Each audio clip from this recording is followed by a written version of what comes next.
Today, we're going to be taking a look at a brand new line of Godzilla action figures from Bandai, passionately referred to as GODZIBURST! That's right, this is a new 3.5-inch scale action figure line from Bandai. It's just launched over in Japan. I got my hands on the first wave of figures here, and I'm really excited to take a look at these. I think that these are so much fun, and it's really cool to see so much force and power behind Bandai doing a web series and like this sort of collect them all type of branding. But with that being said, let's jump right into the figures. We'll start off with Godzilla himself. Godzilla stands just a hair over 3¼ inches tall and 3.5 inches long. He's cast in charcoal gray plastic with paint applications on the head, hands, and his spines.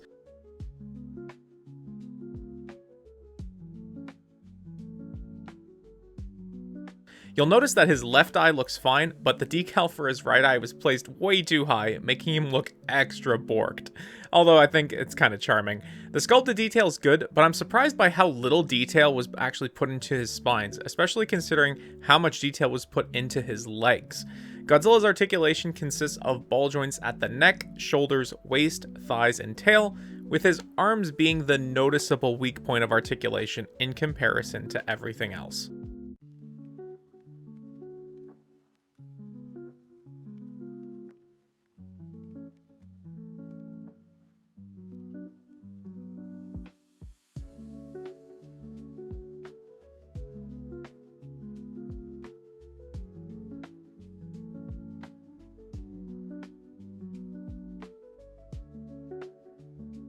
Next, we'll talk about Biollante, who stands at 3.5 inches tall with a base diameter of about 2.5 inches. Her body's cast in a dark green plastic with sculpted details resembling additional leaves, vines, and everything else that makes up her botanical form. Take note that Biollante's body is almost entirely hollow. The orange paint made to resemble her core is nice and vibrant, despite there being little difference in the sculpt to highlight this part of her body. The neck area is more of an army green color. Then there's the head made of red plastic. For articulation, Biollante's head swivels. That's it. Biollante also comes with a vine attack accessory which can be used to restrain her opponents. This is the same type of plastic as the base of her body and has a nice amount of sculpted detail.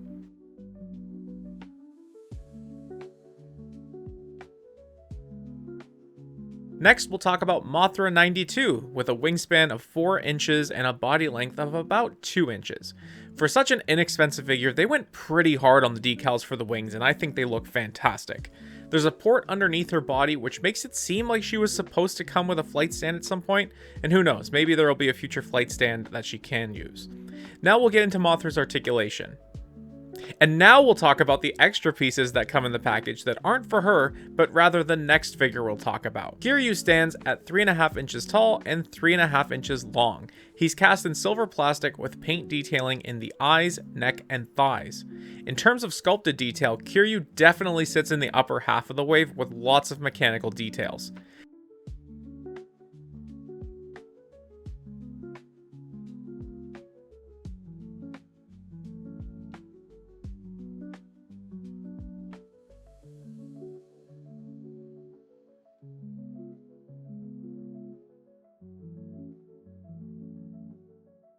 His articulation scheme is very similar to Godzilla, with ball joints at the base of the neck, shoulders, waist, thighs, and tail.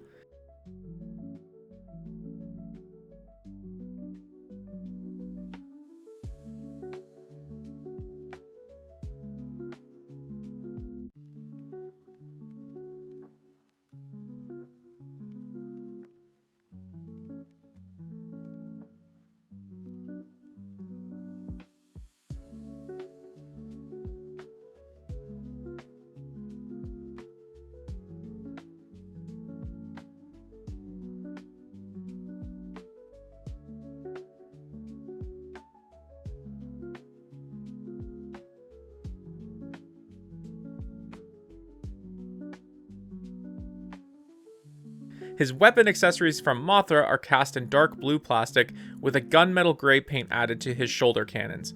These pieces don't stay on as securely as I'd like them to, and I'm thinking of just gluing them on.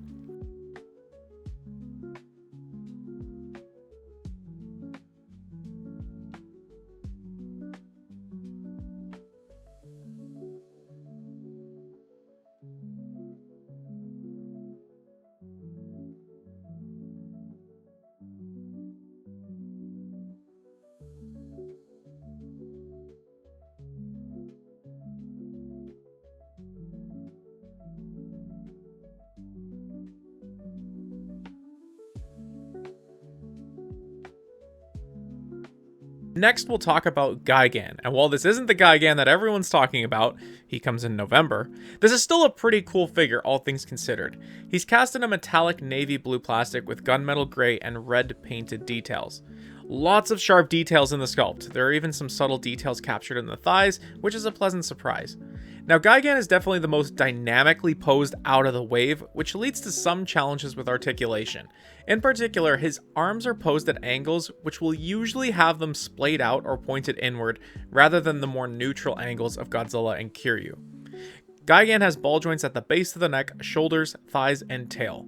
Noticeably absent is a waist joint, but my guess is that it would have been made difficult at the scale to make it look nice with his fins and his chainsaw belly. He might not move well, but Gigan looks great nonetheless.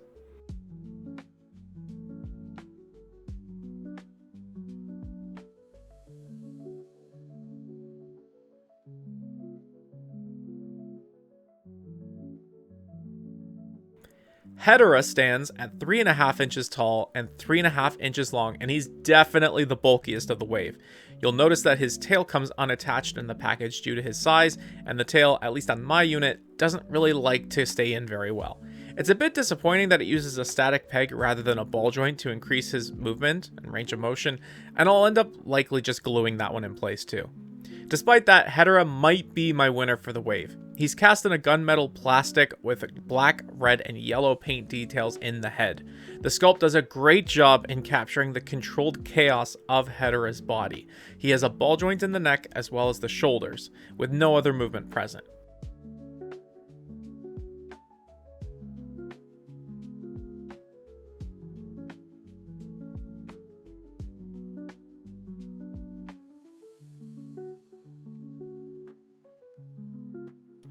Hedorah also comes with a mini flying form sculpted in the same type of plastic as the main body.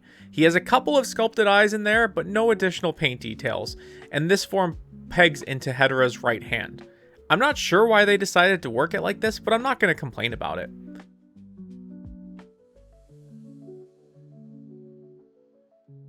Finally, we have the triple pack of Mothra Larva 92, Kamacuras 04, and Shockyrus 84.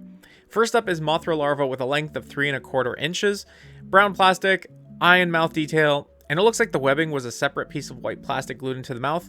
I don't really have much to say here. What you see is what you get.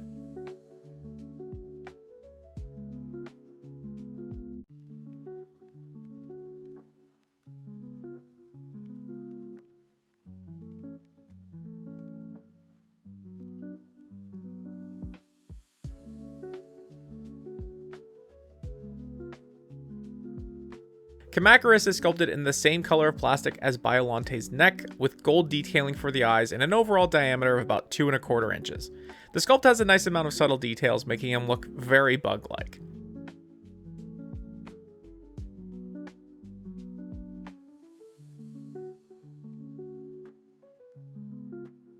Shockyrus is cast in the same dark green plastic as Biolante's base, and as you can see here, he has a decent amount of detail. There's not a whole lot going on here. He's definitely the smallest figure out of the wave. None of the figures in the set articulate, but if you wanted to army build some bugs, then this works alright. Now, it's been pointed out to me that some of the figures share similar joints in their limbs, meaning that you can swap them out pretty easily. Here we can see Godzilla and Biolante swapping heads. Here is what Gigan looks like with normal arms. And if that wasn't cursed enough, here's an absolute crime against God using pieces from 4 different figures. Now, I have noticed some folks in the community talking about this line being an alternative or even a competitor to Super 7's reaction line, so here are a couple of comparison shots. Personally speaking, I think these two are very different lines doing different things, so while you may see GODZIBURST as the option that you're happier to buy into, I don't see it overall as something that will affect reaction in any meaningful way. I have to say, as a whole complete package, I am very happy to see this line exist as something that'll be an accessible way for fans of any ages to collect their favorite characters. Certainly there's some paint or articulation limits, but at about $6 or $7 US a piece after conversion from yen, I think they're more than worth the money. And that's a look at the first wave of GODZIBURST figures from Bandai. I think these are exceptionally neat. I don't know if I'm going to be tempted to buy some of the special recolors. I know they have a 4-pack coming with a heat ray charging Godzilla, Kiryu's in orange, Mothra's in like this really nice crystal blue plastic, and as I'm saying that, I'm kind of tempted to pick it up. And then there's Hedra, I think it's Magma Hedra in like orange and yellow colors. Those are neat. I just don't see myself going the mile to pay all the extra for shipping to get that set. Although I will say Gatling Gigan, of course I've got Gatling Gigan on pre-order. There's been no official word on US distribution at this time, although I would be surprised if they didn't make an effort to bring it over. It's just a matter of what that's going to look like and where that these will be placed. You know, I don't know if these will sit and Target, just because there's 7 characters in this wave, and pegs at Target can be quite expensive from the manufacturer side. And if Bandai goes the route of just putting them all on 1 or 2 pegs, that means that the assortment is going to be kind of tricky to nail down. If Bandai goes the route of only bringing this line in to Target on 1 or 2 pegs, then that means that's going to be 1 or 2 pegs with all the different assortment of characters. It might be really difficult to collect them all at that point. It's also really interesting to see how much confidence Bandai is putting into this line. They've already announced characters like Space Godzilla, Destoroyah, Beastform Biollante, King Ghidorah. We've also got Ebirah and Giant Condor confirmed to be coming. I think it's such a cheap price point, and with this whole like collect them all marketing geared toward children, I think that's how you're able to get away with getting into these niche characters so quickly. But also, this is a brand new line. Bandai's got the money to try it out. Maybe it'll take off, maybe it won't. I hope it takes off. I'm really happy with what I have so far. I got my set of figures from Amazon Japan. They're all over the place, like Hobby Link Japan has them as well, so they're not too difficult to track down if you're looking for them. But of course, there's going to be a pretty sizable shipping fee on top of the relatively low price. So that's going to be it for me, but I'm curious to hear from you. What do you think of the GODZIBURST line? Is it something that you're excited about and looking to pick up? Is it something that you think is neat, but you were personally not going to get invested into it? Let me know. Thank you all so much for watching, and until next time, I'll talk to you again soon. Bye-bye.